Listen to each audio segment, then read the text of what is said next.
এইয়া গড় এইফালে ডাউনতহে কৰি ল'ব লাগিব নেকি এইয়া গড় চৰি আছে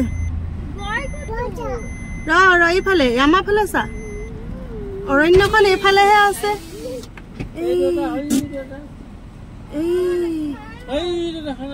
আৰু এটা কোনটো সেইটোহে দেখিছো আৰু ন ওচৰত ক'ত এই দে গড় অজস্ৰ গড়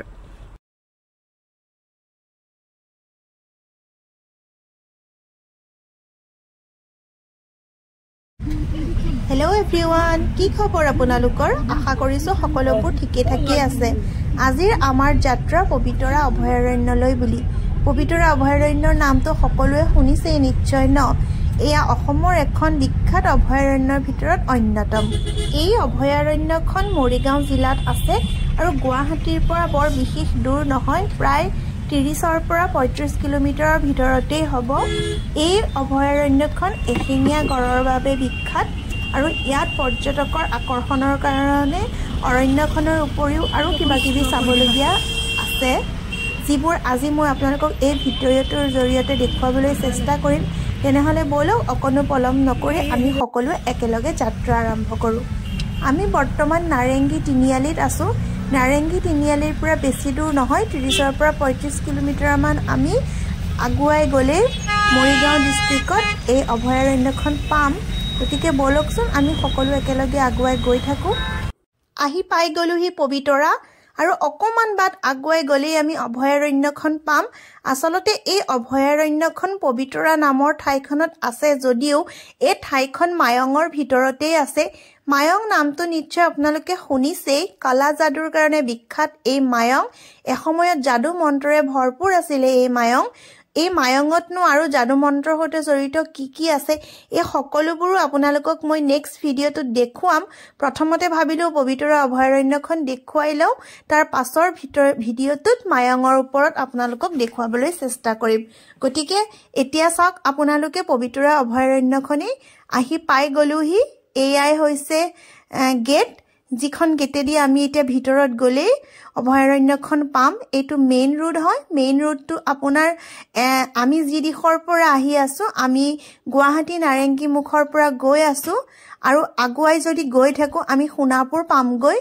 এয়া চাওক কিন্তু আমি এতিয়া আগুৱাই নাযাওঁ আমি এই ৰাস্তাটোতে ভিতৰত যাম ভিতৰতে অভয়াৰণ্যখন পাম আহি আছো আমি সকলোবোৰ একেলগে আসলতে আজি আমি আলহীৰ ঘৰত আহিছো তেওঁলোকৰ ঘৰতে আমাৰ বেগ বা অন্যান্য বস্তুবোৰ থলো চাহটা খালো আৰু এতিয়া গৈ আছো অভয়াৰণ্য অভিমুখে বলক অভয়াৰণ্যখনৰ ওচৰতনো আৰু কি আছে এই সকলোবোৰ আপোনালোকে চাই থাকক ভিডিঅ'টোৰ জৰিয়তে ভিডিঅ'টো কিন্তু অকনো স্কিপ নকৰিব দেই স্কিপ কৰিলে অৰণ্যখন দেখিবলৈ নাপাব আৰুনো কি আছে এইবোৰো মই আপোনালোকক দেখুৱাম বলক আগুৱাই গৈ থাকো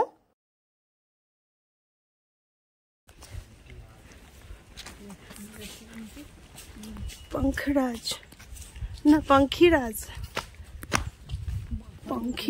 रिजॉर्ट ये इकराটো খুব চলে দে ইয়াত আৰু ইমান ভাল লাগিছে এটো বনুৱা হৈ থাকে হেতু কাৰণে ঠাণ্ডা হৈ থাকে গাঁৱৰ মাজত কিন্তু ধুনীয়া হে মানুহ আহিলে আৰু তাৰ মানুহটো সবটো দূৰৰ পৰা ৰাতিপুৱাই নাহে দিয়কচোন কিছুমানে ৰাতিটো থাকি পেলাই ৰাতিপুৱা চাই এনেদৰে গেট পোৱাৰ আগত বহুতো ৰিজৰ্ট দেখিবলৈ পোৱা যায় ভাগৰ লাগি গৈছে একদম খুজকাহি আহি আছো তো এইখন চাওক আৰিয়া ইকো ৰিসৰ্ট গৈ থাকো আৰু বেছি দূৰ নাই পালোহিয়ে এন্ট্ৰি হৈ গলো কেম্পাছৰ ভিতৰত চাওক পবিতৰা অভয়াৰণ্য বুলি লিখা আছে এয়াই মেইন গেট এতিয়া আমি ভিতৰত প্ৰৱেশ কৰিম ইয়াতে অফিস বিলাক আছে আৰু জিপ হক বা হাতী হক এই সকলোবোৰ ইয়াৰ পৰাই চলে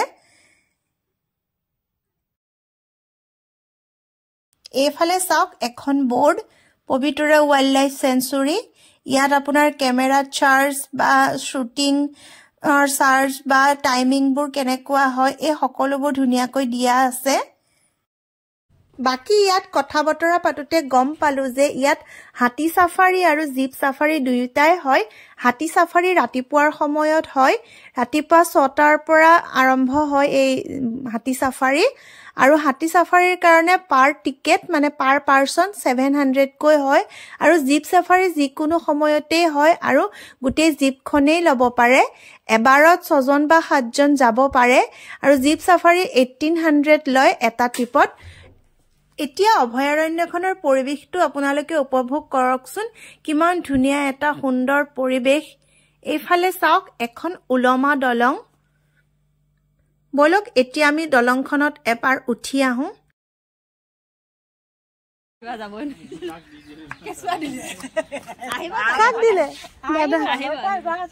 আমি যাওঁ আগত মই যাম না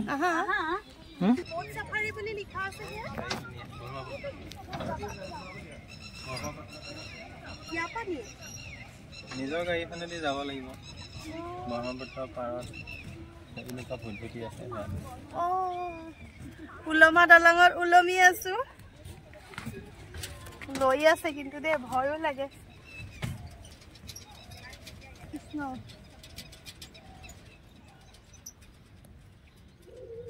দীঘলে কেলোৱা দীঘল আহিছে কি কোৱা হা ফটোটো দীঘলকে ল'লেহে ভাল হ'ব হাতীটো ইয়াৰ পৰা হাতী উঠে বুজিছে ইয়াৰ পৰা ইটো পাৰেহে নেকি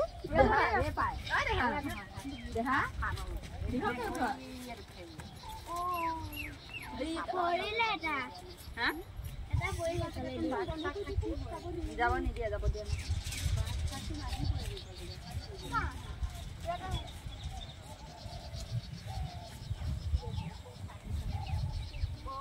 কেনেকুৱা মাছ কিনিলে ভয় লাগিছিল মাছ আছিল না মাছ কিনিলে আহোঁতে ভয় লাগিছিল এটা ঘৰিয়ালো থাকে কিবা মান সৰু থাকোঁতে ঘৰিয়াল এটা থকাটো মই এতিয়াও ঘূৰাই আছো গাড়ীতে ভয় নালাগে ইয়াত মোৰ ইমান ভয় লাগিছে শাল মাছ ন দাদা এতিয়া ও মা বিবেখন লৈছে কৃষ্ণ লৈব এখন মানুহ গলে ভয় লাগিছে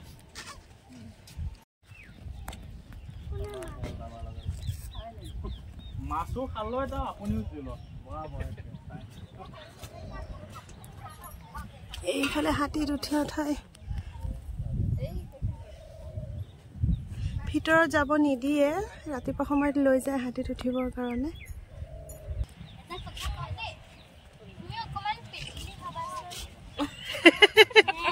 অকণ শকত হবা পেটুলি হবা নহয়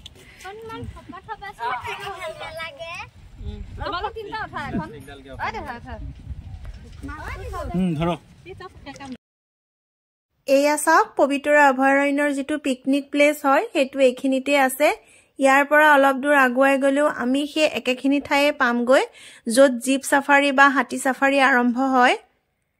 এইবোৰ চাওকচোন পিকনিক অহা পাৰ্টি খায়ে আছে তেওঁলোকে ঠাইখিনি খুবেই ধুনীয়া লাগিছে এফালে চাওকচোন ঘৰটো কেনেদৰে ওপৰত বনোৱা হৈছে নিশ্চয় বানপানীৰ কাৰণে হ'ব চাগৈ চাংঘৰ টাইপ ওপৰত বনাইছে ঘৰবোৰ গম নাপাওঁ বাৰু কিহৰ কাৰণেনো তেনেদৰে বনাইছে পৰিবেশটো কিন্তু বিৰাট ধুনীয়া আহিব আপোনালোক সকলো পিকনিক খাব পাৰিব তাৰ উপৰিও জংঘলৰ ভিতৰতো ফুৰিব পাৰিব এইটো ৰাস্তা আগুৱাই গৈ থাকিলে জংঘলত যোৱা ৰাস্তাটো পোৱা যাব আমি আৰু আগুৱাই নাযাওঁ ইয়াৰ পৰাই উভতি দিম কিমান ধুনীয়া লাগিছে ৰিজৰ্টখন ঘৰবিলাক একে সেম দেই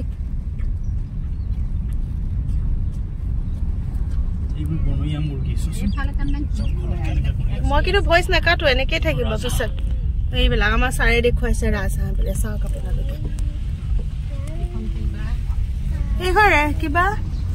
নিৰ্বাণা গ্ৰীণ পবিতৰা গেষ্ট হাউচ নো এন্ট্ৰি আগত যাব নিদিয়ে চাগে গাড়ী সেইখিনিতে ঘূৰাই দিয়ে